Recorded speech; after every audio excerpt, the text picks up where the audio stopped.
I didn't even have to ask for the sounds, everyone just kind of quieted up, so go ahead and get started. First of all, I just want to thank everyone for making it out here. This is an incredible turnout for having sent out the emails a couple of weeks ago to invite everyone. For having Andy Stoll here, it's really good to see everyone in the community kind of come to show support and find out how, as an ecosystem, we can start building what we have in the Cedar Valley. So first, just some background on 1 Million Cups. It was started by the Kauffman Foundation in Kansas City. Essentially, the premise was, if we can get people together for 1 million cups of coffee, to have 1 million conversations, what kind of impact can we make just through having those interactions? As you can tell, just having everyone here this morning speaking, you know, we're 10 minutes behind in getting started, but everyone here has been meeting other people from the community, talking about what's going on.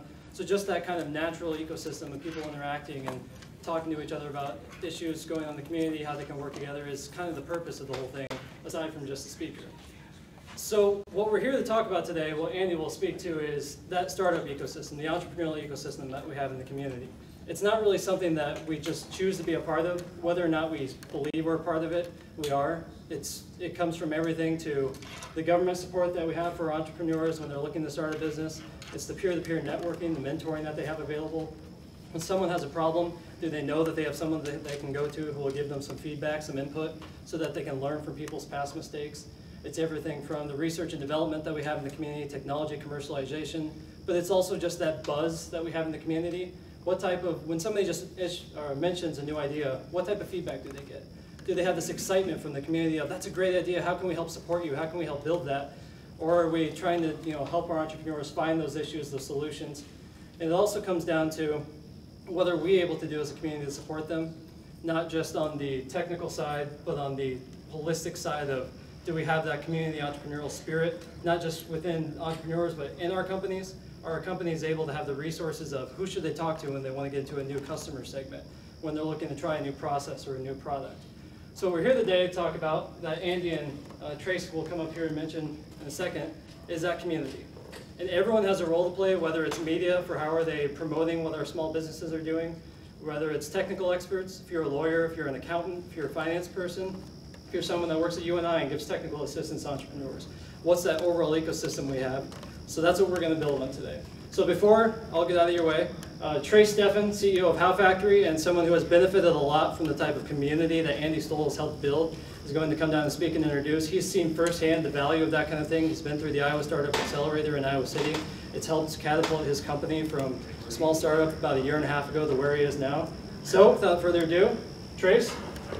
Okay. So this is short for me, but I wanted to get the honor to be able to actually introduce Andy, because I see him do these amazing introductions at these events that we've gone to across the state. So I'm actually, that's a pretty big thrill for me to be able to introduce him. But before I kind of get us going in that mode, I wanted to, if you guys don't know me, or you don't know our story, a How Factory story, or and if a year ago there's no way you could have, for the most part, unless we shared an office at somewhere on a floor at UNI or something together, you wouldn't know who we were. A year ago we were at the Iowa Startup Accelerator and we were trying to figure out how to build a business. And at that point we were embraced by a startup ecosystem, a community of people that had built businesses, that were mentors, investors, and other people that were trying to make a go of it themselves, and also people that were currently part of technology companies or other businesses, just like we have here in the Cedar Valley, but in the creative corridor, as we call it, down there in Cedar Rapids, Iowa City. By the way, 380 comes all the way up to the Cedar Valley, so I think that we are part of the creative corridor as well. But when we were down there, we learned a lot in just 90 days. And when we came back, our DNA was fundamentally changed for Kenny, for Alex, who's here representing our company out there today, and also just our everything about the way that we do it was completely changed. Well, I want to point out that right now, today, we're actually, the Cedar Valley is 2 for 2 for getting companies into the Iowa Startup Accelerator. Most of you probably didn't know that. Before last year, while we were gone, Trevor Carlson had stepped up and he was leading a lot of the entrepreneurial community activities around the Cedar Valley. He was taking his own time and dedicating them to creating code meetups. He was creating the 1 million cups. He was having the startup drinks and all of those kind of things. And he wasn't getting paid anything to do it. He's doing it because he had a passion for the community. And that's exactly the type of people and the type of just natural, enthusiastic resources that we have to be able to tap and develop inside of the Cedar Valley. Well, Trevor is here today, so right now I'm going to embarrass him by, I would like everyone to just give him a round of applause because he's at the Accelerator, and we need to acknowledge that.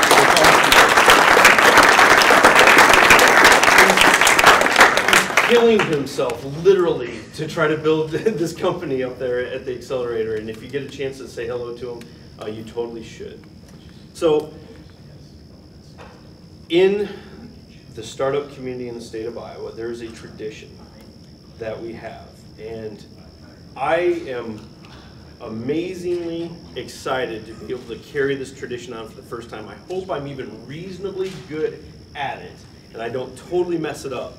But Andy is one of a handful of people that actually have done more for the startup ecosystem in this state than anyone else. You throw Amanda, and you look at what Eric Engelman and some of those other folks, Dave Twinsky and a bunch of other people have done behind the scenes. Well, Andy is the one that gets up on stage at EntreFEST quite a bit, and he gets to get everyone fired up. Okay? He truly is an expert in how to build a community, nationally respected expert.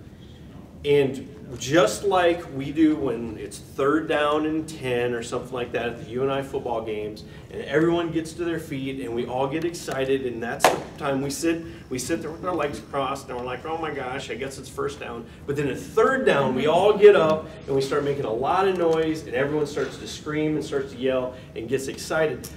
That's what we need to do to get Andy moving, because Andy he operates from the startup world, okay?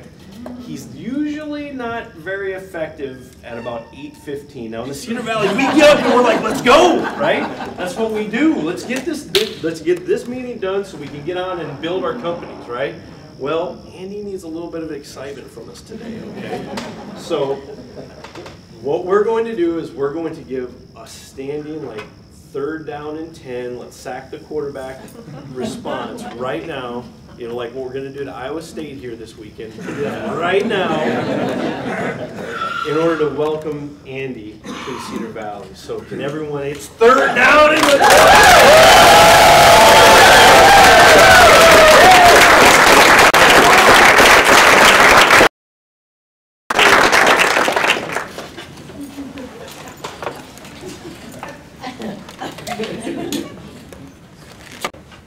So I don't do well before 10, so I've got to get for that. Warm welcome, and Trish, that was an amazing introduction. I thought we were just going to go up and go, Andy's here. I would not be known as the guy, if you've been to EntreFEST, who gets on stage and has to hype everyone up and get everyone excited if it weren't for Maureen, who's over here, who decided 3 years ago on a whim to choose a little tiny company in Iowa City that had a weird name called Cedar Studio, that had a weird and odd at the time goal, which was, could we make it easier to be entrepreneurs and creatives in Iowa, and that seemed a little nuts. You could have hired a normal looking and sounding group, but credit to Maureen and her staff at the University of Northern Iowa for choosing us to help work with you to produce EntreFEST. It is fun. When I say this is, if there's anyone from Iowa City in here, you might find this shocking, but in my view, Cedar Falls, Waterloo, the Cedar Valley is home of EntreFEST, because the University of Northern Iowa are the people who believed early in a really crazy idea, which is that 8 years ago, 9 years ago, that we could do more to support entrepreneurs in Iowa. I'll tell you why this is important in a second. And took this fledgling idea that a small group of concerned business leaders thought that there should be more support for micro entrepreneurs and rural entrepreneurs, made this thing up called EntreFEST.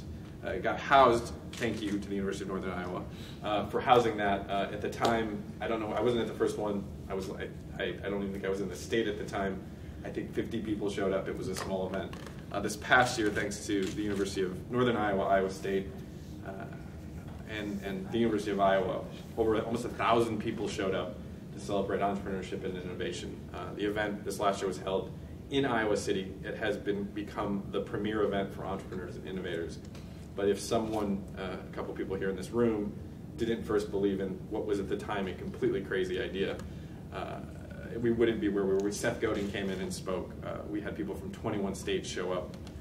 I believe this year, EntreFEST 2016, to get my plug in, which is May 18th through the 20th, which University of Northern Iowa, Iowa State, and the University of Iowa will be supporting, will be even bigger, and I believe it can become, or maybe already is, the premier for the premier event for big thinkers, entrepreneurs, innovators, people doing small businesses, doing startups, doing corporate innovation, and then building the entrepreneurial capacity of their communities. It'll be the premier, if it's not already the premier thing in the Midwest. So thank you to y'all and anyone in this room that has been a part of that. So why does any of this matter? So I think the format today is I'm going to just talk for a little bit. It's not a traditional 1 million cups. And then I'm going to stop talking, and then we can turn it into a conversation. I think Dana's got some questions already lined up, but I don't have an entire plan, but I have a lot of thoughts.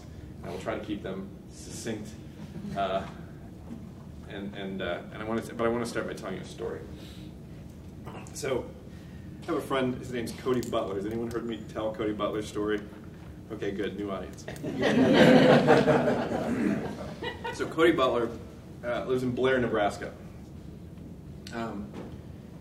Trev Alberts is from the Cedar Valley. Is that correct? Yeah.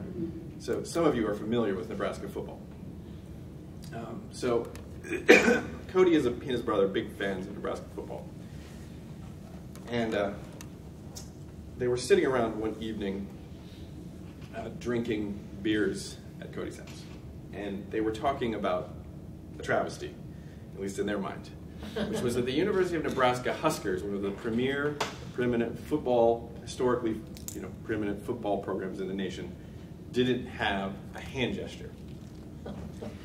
Well, it's terrible. And anyone from Texas knows, there's the Longhorns.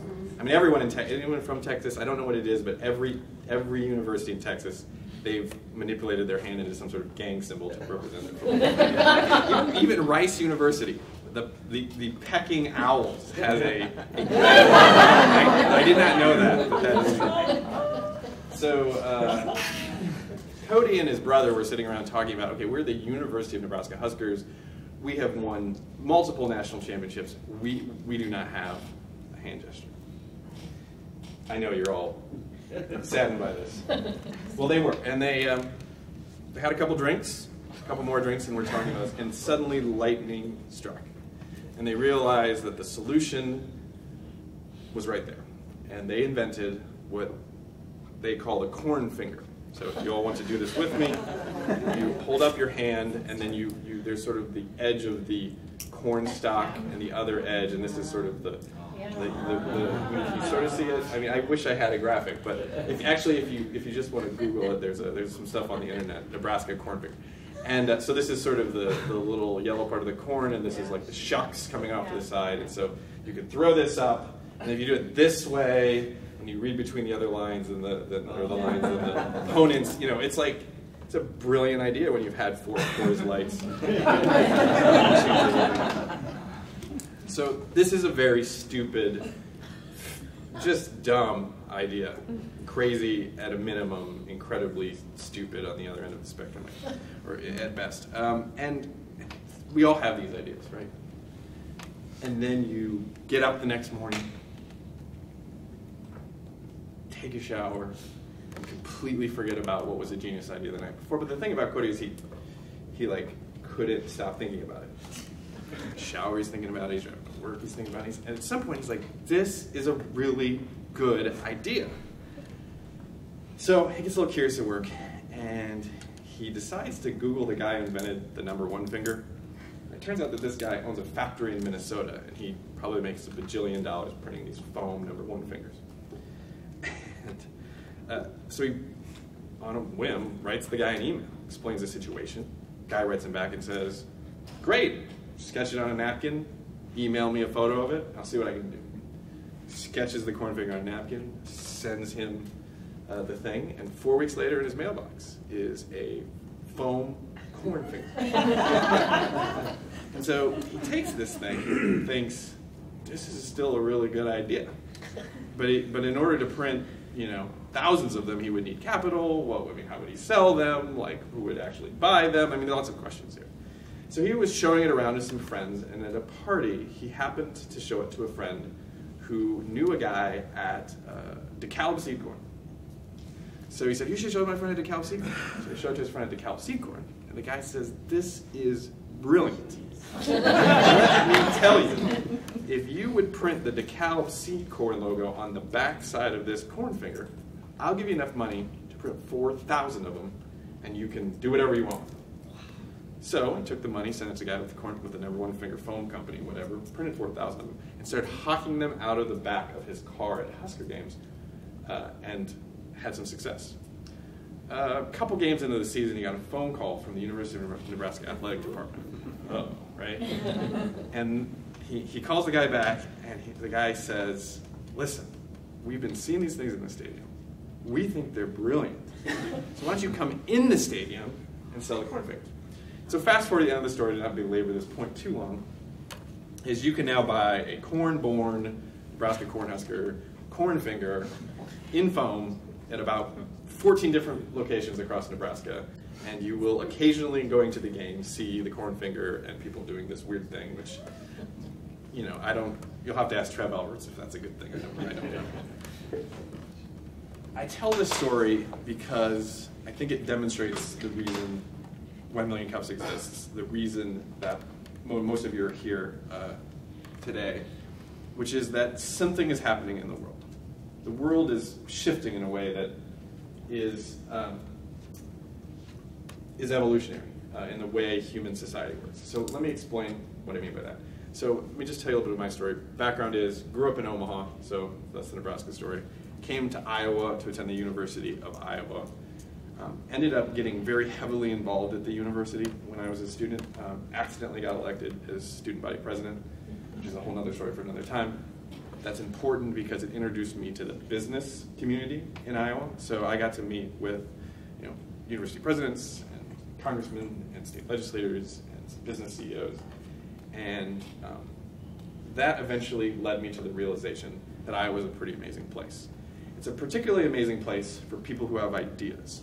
Because in Iowa, there isn't really a hierarchy to things. You don't have to wait 20 years to work your way up to the top of whatever to make something happen. If you say out loud, just generally to the community, that I'm really interested in doing this in my community, you will find, at least in my experience, that people in positions of power, influence, with resources will say, how can I help? And that has led me over the course of the last 15 years to do some pretty interesting things. So in college, I ended up starting a nonprofit organization called the James Gang. James Gang is 14 years old this year. It's a 501c3 nonprofit organization that helps people make their community-based ideas happen. So all the time, people in our community have ideas of community-focused things they would like to see. Like, wouldn't it be interesting if there's a dog park in my neighborhood? Wouldn't it be cool if there was a local music festival? Wouldn't it be cool if there was free Wi-Fi in the downtown? Wouldn't it be cool if there was a concert where people could volunteer or people could buy tickets, but the only way they could buy tickets is to do 10 hours of community service. All community-focused things. If you went to most traditional institutions, like if you walked in the most chambers of commerce and said, I'd love to see a local music festival, they would say, not really what we do, but good luck. So the James Gang is actually a nonprofit organization you can go to, pitch ideas, and they help you. They don't do the idea, but they help you move the idea through the process. Somewhere in there, I graduated from college. I was 23 years old, undergraduate degree from the University of Iowa, bright-eyed, bushy-tailed, wanted to change the world, like most people, especially young people today. I had a really big realization upon my graduation, which is that I had a problem. And the problem was that I wanted to change the world, but I had absolutely no freaking clue how it really worked. Because all I had was a college degree, and I'd pretty much grown in the Midwest. I'd never seen the world. So I decided that it was egotistical, it was arrogant of me to even think about doing such a thing, to go change the world, even though I'd never seen it. So I had to solve for that. So I looked around at all things you can do to travel. You can join the Peace Corps, you can teach English in China, you can backpack across Europe, you can volunteer at an orphanage in Costa Rica. All sorts of things you can do. I looked at them all and I said, there is no way I'm going to be able to pick just one of these things. So I'll just do them all. I'll take a trip around the world. The problem was that I had no money.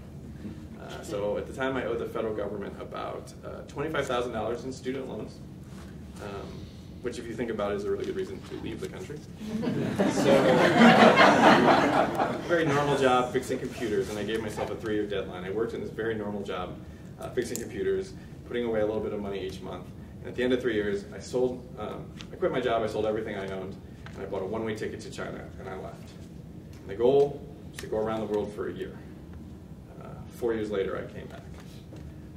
The purpose of the trip was to see how people live in the world, to just go out and live like the locals. So I did all sorts of crazy, interesting, weird, strange things. So I lived in a Buddhist temple in Korea, worked in a dress factory in Bangkok, made dresses for JCPenney, poorly made dresses for JCPenney. Sorry if you shop at JCPenney. I worked in Bollywood, so I worked on 2 movies behind the scenes, because my degree is actually, one of my degrees is actually in filmmaking, so I worked behind the scenes. I got recruited to play in front of the camera in a 3rd movie, so I played a 19th century British soldier in the most expensive Bollywood movie ever. 19th century British soldier. From India. Apparently if you're not Indian, you must be British. I lived in a mud hut village in Zambia with a guy who taught me how they farm maize. I worked on a 500,000-acre cattle ranch. I joined a team doing cataract surgeries in really, really remote parts of Fiji, in the South Pacific, places that you cannot possibly get cataract and surgeries. I didn't do the surgery, I took pictures, in case you're wondering. 4 years around the world.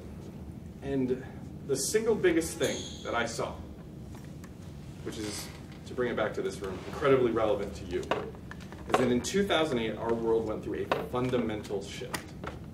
In 2008, which you all will remember is marked by this recession, giant recession, Great Recession, whatever it's called, the industrial age ended.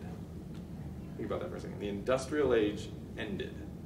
And we literally shifted, the entire world shifted into a brand new era. It is so new, we do not even have a name for it. I've been doing this work, thinking about this stuff deeply for 5 years. The name for it changes regularly. The current, generally, sort of, kind of agreed upon name is the connected age, or that's what I like now, but the innovation age, the creativity age, the networked age, I mean, there's a lot of words for it. Many people have no idea that the world has shifted at all. And so the people in this room, if you're coming to 1 Million Cups, you're at least cued into something that's happening, right? And so the rules of the industrial age, the industrial age was incredibly important for our civilization because it brought about immense growth in industry and economy. The industrial age is based upon some basic values which you all are completely aware of because you've lived in it and were educated in it, but efficiency, hierarchy, control. It's a very important age because it basically built the middle class of America. Everything you take from basically steel age forward, and built the modern institutions, including universities and banks and media. So that age is actually over. Some of the relics of it will last for hundreds of years. This new age, this connected age, has a totally different set of values. This set of values are things like collaboration, networks, connectivity, inclusion, diversity, are essential to success in this new era. And so the question that I pose to you, and we can think about for the rest of the afternoon, is what kind of community should the Cedar Valley be to thrive in this brand new era? Understanding that we're going through this massive transition and we can't just stop doing what we've done before and start a new thing. But we're in this transitionary stage. So this new era is marked, in my view, in my world, I mean, there's many things that are changing. If you think about it, one thing that is just to think about, just as a piece of advice to think about your own life, hierarchies are the industrial age. Networks are whatever this new age is called. If you're in the hierarchy business, I would get the hell out, right? So if you're in banking, if you're in media, if you're in newspapers, if you're in anything that depends on a hierarchy, you either need to change your business model and the way you operate, or you are going to be smoked by this transition. Now, if you live in any industry or any world that is connected, networked, global, whatever, or you are looking for an industry to get into, that is the direction that I would head. This new era, this new connected age, is marked by the globalization of the individual. So if the industrial age was marked by the globalization of companies, meaning a company could have any idea and find a global market for it. That same, that's what drove the industrial age, at least over the last 80 years. Those same rights are being afforded to the individual. Whether that person lives in New York or Silicon Valley, or Cedar Falls, Iowa, or Lilongwe, Malawi. What that is driven by is the democratization of entrepreneurship and innovation. Meaning that if you have an idea in your head of an idea, your ability to start on that idea and find a global audience for it is, at least the barriers to entry to that, have collapsed. It is not necessarily easy to scale and build that to be a global industry, but at least getting started is incredibly easier, even compared to 5 or 10 years ago. So you look at things like Kickstarter, which is a funding mechanism, crowdfunding mechanism, 3D printing, social media, Wikipedia, all of these things.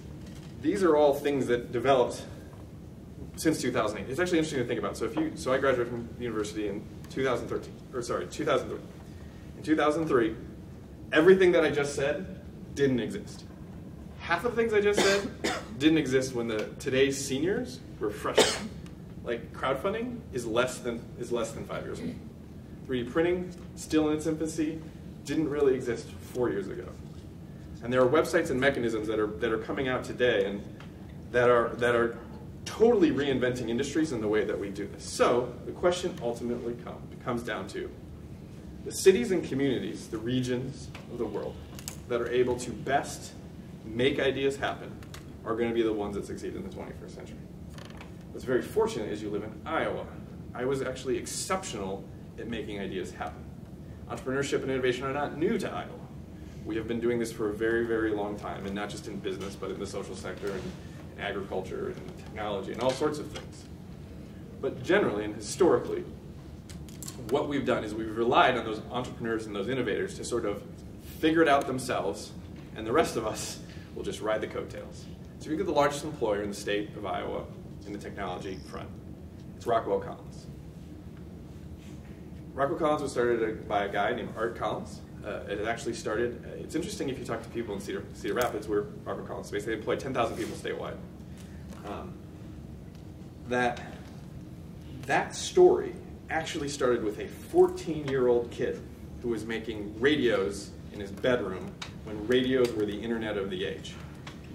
The short version of the story is that he got a ham radio when he was one of the first people. His dad got him a ham radio operator's license, and he was toying around with radios when he was 14.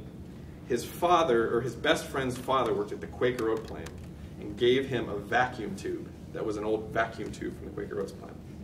And to Art, because he knew Art liked radios, this thing was bigger than anything you could buy in a normal place, but it's Quaker Oats. Art turned this into this massive radio that could communicate with the world.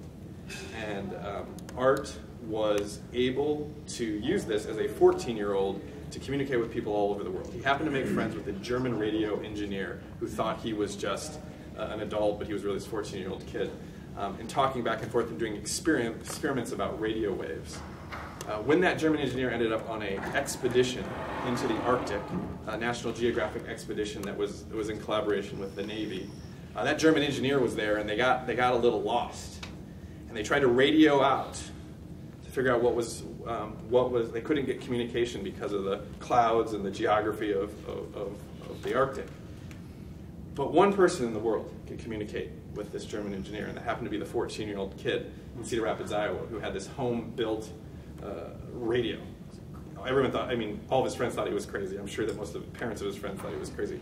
And so the Arctic expedition actually radioed, the German engineer was his friend, radioed Art the updates in code, and then every day Art would write this down, drive on his bike as a 14-year-old down to the Western Union, and send a message to Washington, D.C. and the National Geographic group, and saved essentially the expedition. Innovation and entrepreneurship and creativity is not new to Iowa. We've been doing it for a long time. But when Art was 14, he could have been a crazy kid with a weird hobby and a bunch of odd technology poking around in his bedroom. But Art would go on to eventually create the world's first ham radio pre-built ham radios. You didn't have to build your own, because it was similar to computers that used to be like do-it-yourself club. And then over the course of the next almost 100 years would create Rockwell Collins, which it is today. Fortune, I think it's like 492 on the Fortune 500, employs 10,000 people.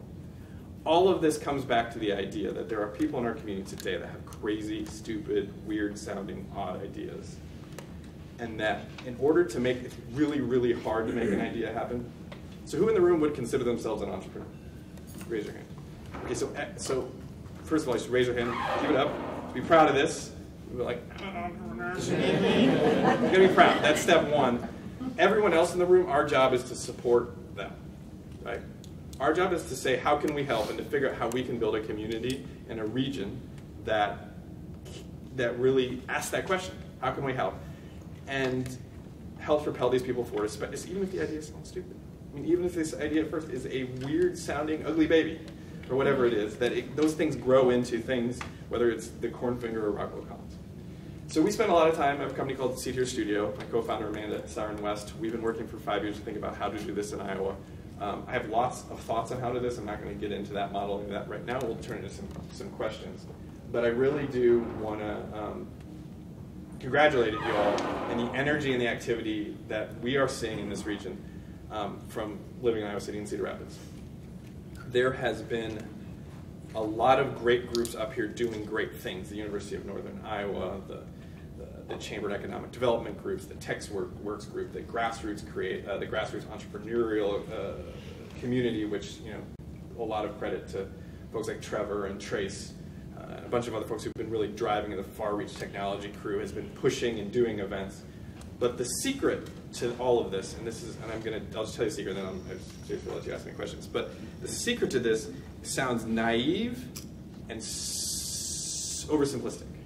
Naive and oversimplistic. But the solution to how you do this, if you boil 5 years of work and research and things we've done in Iowa City, Cedar Rapids, and across the state, and we've actually helped other cities do this around the world, is that everyone has to become friends. Right? That sounds so naive and dumb, but it's actually true. And the idea behind that is, what do you do for your friends? You help them. What entrepreneurs and people with ideas, whether they're entrepreneurs starting a startup in their garage, or they're innovating and trying to create new ideas inside of existing companies, we call those entrepreneurs, is they need help. They do not have all the resources, money, ideas, customers, investors, knowledge, expertise, whatever. They do not have all the things that they need. But somewhere in this community, somebody does. And if there isn't in this community, someone in this community knows someone in another community that has those ideas. So what you really have to do is create a network of people that someone with a crazy idea can run around and find all the resources that they need. The problem is, when an entrepreneur is doing this, they have a limited amount of time, because they're going to run out of money, energy, excitement, effort. Like, they're just going to run out of steam. They're just going to give up if they aren't making progress. And so how, using this room as an example, can I, entrepreneur, come to this community and say, here's my crazy idea. I don't know everything, but what I need is 1, 2, and 3. And then I can go over there and get what gets me passed over there, and then I can find over here, and oh, the University of Northern Iowa can do a thing for me, and oh, you know what, Paul over here knows a thing, and da-da-da-da. You've almost got to grease the skids before the person even knows they need to move around through this network. That's ultimately what will help them succeed and help them move forward. And that's all done through culture and connectivity. So an event like 1 Million Cups is an amazing place and a great entry point into the entrepreneurial ecosystem, as the common word is. Because somebody stands up here every week and says, I have 6 minutes to tell you what my crazy idea is. I'm not saying that you gotta just assume they're gonna be winners, but I would say you wanna assume that I think the first step you wanna take is to ask the question, how can I help? One thing to think about is, when you hear an entrepreneurial idea, like at 1 Million Cups, when you hear an idea, is your tendency, is the first thing you think of when you hear that idea why an idea won't work, or why it might? And I will make, as my final sort of statement here, the communities that choose to make their first impression of idea, the response being, I think this could work, over here's why it won't, are the ones that are going to succeed. So I'm going to stop there, turn it over for questions. I don't know how you want to do this part of it, but I'm hanging out. Does anyone have any questions they want to go ahead with? Anything they're wondering about? Because I think a lot of it comes to, we've got everyone in here from media, economic development, Main Street organizations, the K-12 schools, universities, businesses who are looking at how they can support other entrepreneurs. So the big question comes down to, what's your role to play? How do I figure out where I am in that ecosystem, and how do I support somebody who, if I don't know where they're at, how do I get in touch with them? Kind of that entry point into the network. What would you recommend for how do they first get into that network and that community, and how do they become part of it? Yeah. So I think that the first step you've sort of got to get into your mind, if you are coming from outside of the entrepreneur or not an entrepreneur, right? Like you're here to help, is to recognize that you play an incredibly important role, right? Like even because the worst thing that can happen is you can say, "Oh, I'm not an entrepreneur. I don't know anything about entrepreneurship. Well, my organization doesn't help entrepreneurs. That's not what we do." But to recognize that everybody in here has some way they can help. How can you help? I believe there are 4 ways that you can help entrepreneurs, and 3 of them don't cost a dime, right? So what do entrepreneurs need? So the first thing that entrepreneurs need that you in this room, whether you think you're an entrepreneur, can help an entrepreneur, whatever, that you can provide is knowledge. We all know something about something. You probably have deep knowledge around whatever your job is or your hobbies are, but you know lots of things. You can share that knowledge with an entrepreneur. It's not going to cost you a penny. The second thing is networks. We all know people.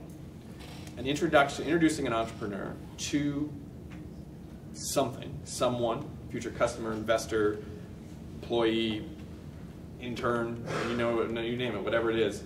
You can introduce someone to somebody, it won't cost you anything. Number 3 is cheerleading. So it's incredibly hard to make an idea happen, as I said before. And the entrepreneurs in the room, you know this, every day at some point you say to yourself, what the hell am I doing? I should just go get a regular job. You can tell you're an entrepreneur because you all laugh and bow your heads whenever you say that. It's a good test. If you ever want to see if someone's actually an entrepreneur, just tell them. Do you ever feel isolated, crazy, and alone? Yeah, every right now. That's me. But a simple gesture of, I think your idea is pretty good. You should keep going. Is actually will for people who are working on ideas, it will get you out of bed. One of my favorite stories is the governor asked me one day. We were in a meeting with the governor. The governor said, "How can I?" Governor Terry Brand said, "Help entrepreneurs." And he's asking me questions about tax policy and all this other stuff. And I'm like, "Well, yes. But to be honest with you, Governor, you're a pretty powerful guy. You are a pretty influential guy. And I would say, real simple, personal thing you could do is every time you meet an entrepreneur, I just think you could shake their hand and say, thank you for working on your crazy idea." And the governor's like, "That's it?" I'm like, "That's really important." And he goes,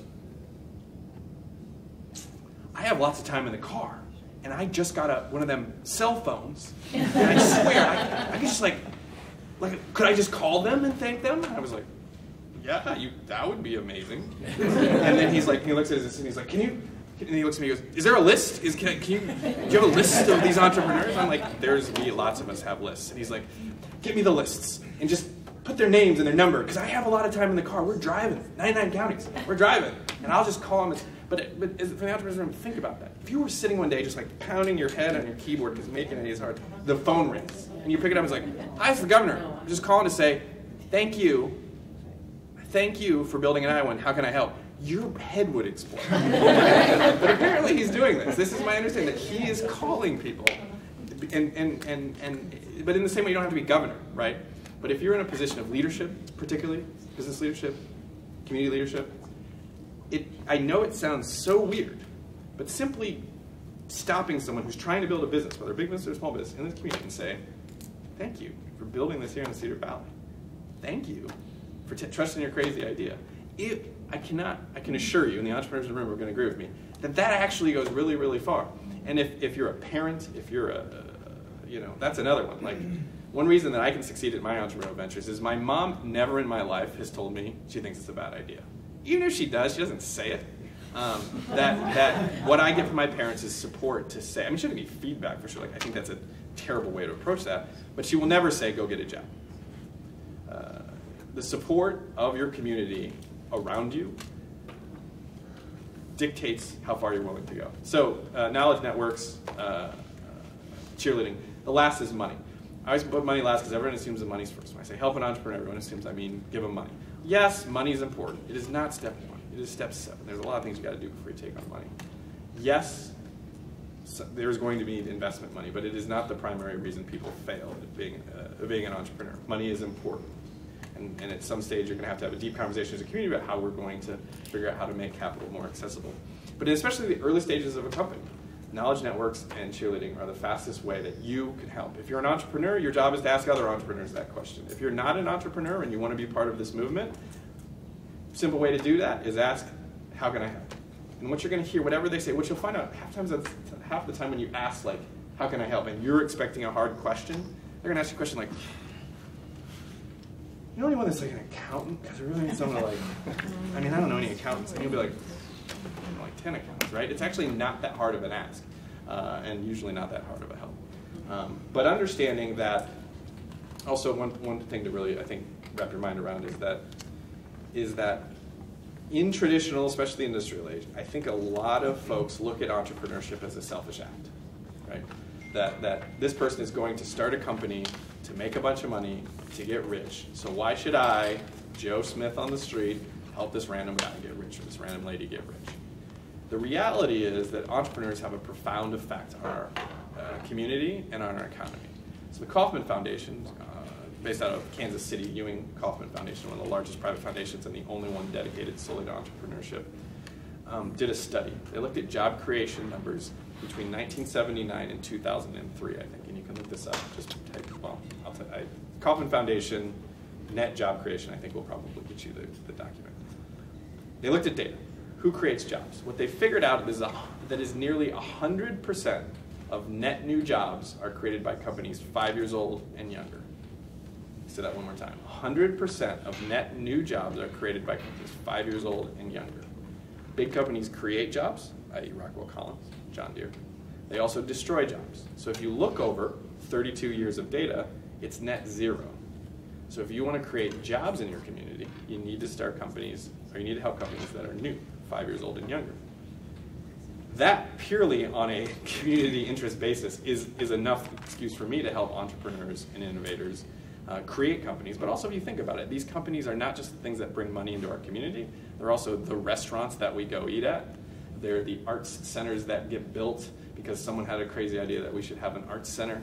They are the industries that employ our children and our siblings and our families. That entrepreneurs create immense value at extreme personal risk to themselves. Certainly they're hopefully designing that in a way in which they get some compensation for the risk that they're taking on. But entrepreneurs provide this intense value for our communities in a way that will a rising tide raises all boats. But in this new connected age, these are the drivers of the economy, innovation and entrepreneurship. And let me just emphasize, and I said it before, I'm going to emphasize one more time, that entrepreneurship isn't just a crazy kid in flip-flops in his garage trying to build computer parts, right? Like that's super cool, and if there's any of you in the room, thank you very much, you're very important. But there's a tendency to think like Mark Zuckerberg, and that's all I'm looking for. What we know from EntreFEST, about 1,000 people, 952 people attended. The arc of sort of this is people from across the state of entrepreneurship and innovation. The arc is actually, if you were to say, where is the peak age to found a company? It's about 37, roughly. It is about, at least at EntreFEST numbers, it's 40%, 41% women and the rest males. So a lot of women involved. It is skewed if you look nationally. Immigrants actually are a huge entrepreneurial class. That it is people in second careers. It is people retiring and starting businesses. And it is easy to just say, all that crazy entrepreneurship is just the tech kids. That is one sector of the business, but it is not a representative of the whole. Two important facts to keep in mind. I was last in the nation in women entrepreneurial activity, and we're worse in the nation at African American business owners. And that just sucks. We need to do a better job of being inclusive and inviting and encouraging to women and minority-owned entrepreneurs. And we need to do extra effort to make sure that we can get, we are like behind the Dominican Republic. I believe, it's like 51. Like we're like all the way at the bottom. So one question for the community to ask yourself is, what are we doing as a community to make sure that our rooms represent the diversity of opportunity of all types of violence? I think we have a couple minutes left. Anyone have any questions? Otherwise, we can sit in silence for an awkward 3 minutes. let me add. That's cool. That's cool. Let me talk about one important distinction, and this is a lot of community members here. This is very important to understand in terms of thinking about entrepreneurship. So there are 2 types of businesses. So before I say this, I'm going to say one other thing. Entrepreneurship. Let's talk about that word for a second. So when we first started all of this work in Iowa City, we realized that when I said entrepreneur, people thought 37 different things. So just to let's get on the same page here. Entrepreneurship, in Cedar's definition, is entrepreneurship is the pursuit of opportunity without regard for resources control. Think about that. The pursuit of opportunity without regard for resources control. Notice I didn't say business and I didn't say money. Certainly it's business and certainly it means making money. But it also means you can be an entrepreneur inside of a government institution, inside of a university, inside a chamber of commerce, inside nonprofits, because you're trying to make a new idea happen without all the resources. Now suddenly, hopefully, everyone in the room is like, oh, actually, I might be an entrepreneur. I might work at a bank, but my job is to make ideas happen, a new thing happen. That's entrepreneurship. So when we talk about startup communities, entrepreneurial communities, whatever, we actually mean anyone who is trying to make an idea happen, and thus, as I stated earlier, the communities that best create systems and structures and culture that help make ideas happen are the ones who are going to succeed and lead the 21st century. The fortunate thing for you all is you already started years ago. This is what this, I mean, if you were starting now, there would be one guy and me like boring this one man to death. But you're all here, and I don't know how you got here. So it says to me you've already started. You've already been there at the beginning, and you've built. So we got to support these entrepreneurs, which is everyone. Entrepreneurship is making ideas happen. We have to create the systems that allow people to do that. Now, let's talk about two types of entrepreneurship, which I think are very important. Maybe really 3. One is you have for-profit entrepreneurship, which I'm going to talk about in a second. You have social entrepreneurship, which is the idea of making ideas happen within sort of the social good realm, oftentimes called a double bottom line company. You measure not just return on profit, but you return social good. So Tom's Shoes is maybe a good example that you all know, which is buy one pair of shoes and another pair goes to someone who needs shoes. Paul Newman's Own is another one. Like Paul sells things, but the money goes to help local causes. And then the third, which is important to remember, and I don't know how well we're doing in this room, but one challenge is to think about how can we do better, which is corporate innovation. So there are people inside of existing companies. The industrial age ended. Business models are collapsing. We need to figure out new ways and to utilize all this new technology to make new ways of making money. A business model is how you make money. So how are we supporting and connecting with our corporate innovation companies, right? They're the folks that are trying to innovate inside of existing companies. That's actually harder in my view, personally, than being a startup in a lot of ways, because you have to deal with existing structures, existing cultures, and we already have a product line and customers that we got to serve. How are we going to start this new way? Does anybody consider themselves in corporate innovation?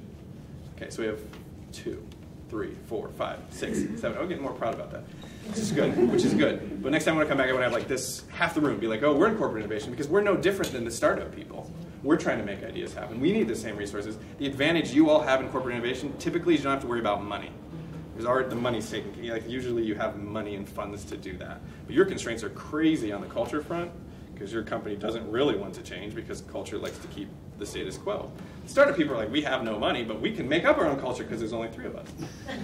That's kind of the difference. The last point I want to make, as it relates to just a really important fundamental thing to understand, and this is to think about, is when we talk about for-profit entrepreneurship, there are 2 types of businesses which we're dealing with here. There is the small business and there is the high-growth startup. They are actually different. A small business, and I'm generalizing here, but a small business is usually is started by an entrepreneur who has a desire for a particular lifestyle. So I want to be my own boss, I want to make my own money, I want to own a coffee shop, I want to own a restaurant, whatever that is. They're generally, I'm generalizing again, their idea is to create a business that gives them that lifestyle. They do not want to change the entire world or industry that they're in. So someone who opened a coffee shop, business model is very straightforward. I give you coffee, you give me $2.72. I'm not going to try to reinvent the coffee industry, I'm just doing that. Small businesses create 99% of new jobs. Small businesses are very important. Most communities, and I would suspect what I know about this region, does a fairly good job of supporting small businesses. The University of Northern Iowa Entrepreneurial Outreach Office, which I think Marie are the only representative, well, I don't know who else is here, but that office generally focuses traditionally on small businesses. Small business needs help with banking and social media and sometimes on sourcing and some things. We have chambers of commerce, we have SBDCs, we have lots of things that help small businesses. I'm generalizing here, but yes. The other side are these startups. What we mean when we say startups, see here we mean high growth startups. These are the companies that are going to go to 0 to 500. If everything goes well, they'll be the next Rockwell Collins. What makes these people different, typically, is that the entrepreneur starts the company not primarily for lifestyle, but because they want to change the world. I want to reinvent the way X works. So Trace is such a good example. You did not start How Factory because you thought, boy, it'd be nice to be my own boss. You literally want to reinvent manufacturing or the process that standard operating procedures are communicated in a business, and you would love it if you had 10,000 clients and 400 employees, or times 10, right? So the entrepreneur wants to change the world. The thing that differentiates them significantly from the small business is that those high-growth startups, when they start, do not typically have a business model. What that means is, I don't know how I make money. So Trace his company has an iPad app, which if you don't know, you should watch the pitch video on YouTube. It's really good. But how do we sell it to? Who do we sell it to? How do they pay for it? Good example of not having a business model is Google. When Google started, really good at search, really good at search. Had no idea how they made money. They tried a bunch of things. It turns out, after 4 years of testing and trying, if you put an ad related to the search word right above the search that you put in, people pay a lot of money for that. AdWords is what it's called. Makes about 72% of Google's profits now. A bunch of the other stuff's important, but that's their bread and butter. But for 5 years, Google had no idea how they made money. So these high-growth startups in the early stages need a bunch of things, but one is to figure out what the hell their business model is. There is, fortunately, in the last 5 years, because of the democratization of entrepreneurship in this new era, a lot of new methodologies to do that, things called the lean startup, things called the business model canvas that help you work through that process. Traditionally, in communities, 10 years ago, there was no real process to do that. So how are you as a community providing those resources and identifying those particular high-growth startups which have just a different set of needs? Small businesses are very, very important because they create a lot of the jobs. They also are the restaurants and the car repair places and the boutiques that we go to. Money that comes into small business typically cycles within the same community. Like you buy stuff from a restaurant, that restaurant buys stuff from the grocery store, if it's local, spends that money to the farmers.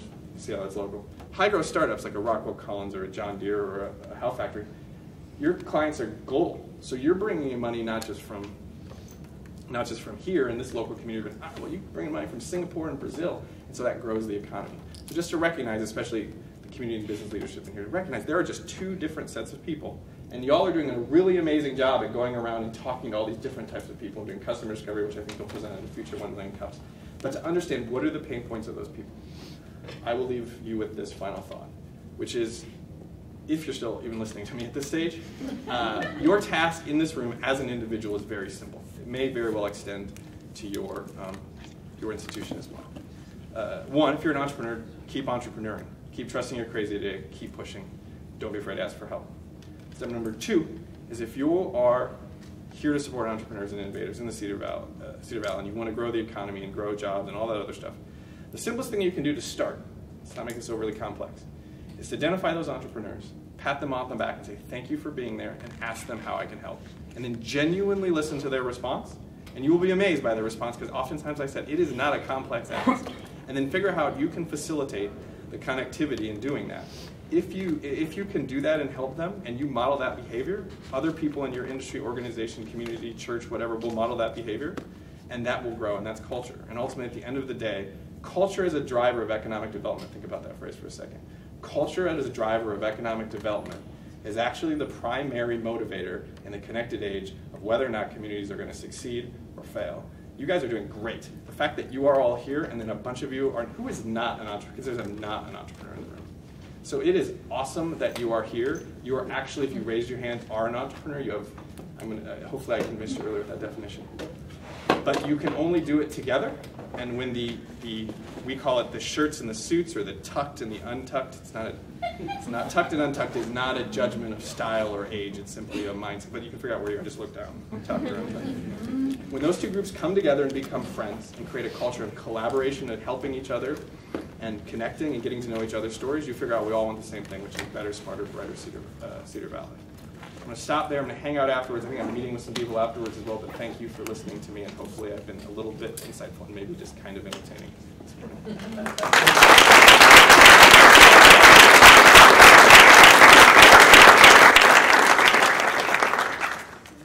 Thanks, Andy. I'm Nate Claver with the Cedar Valley Alliance, and I want to make a note. Leaders and feeders. Is that term familiar to anybody? Brad Feld, startup communities. Okay.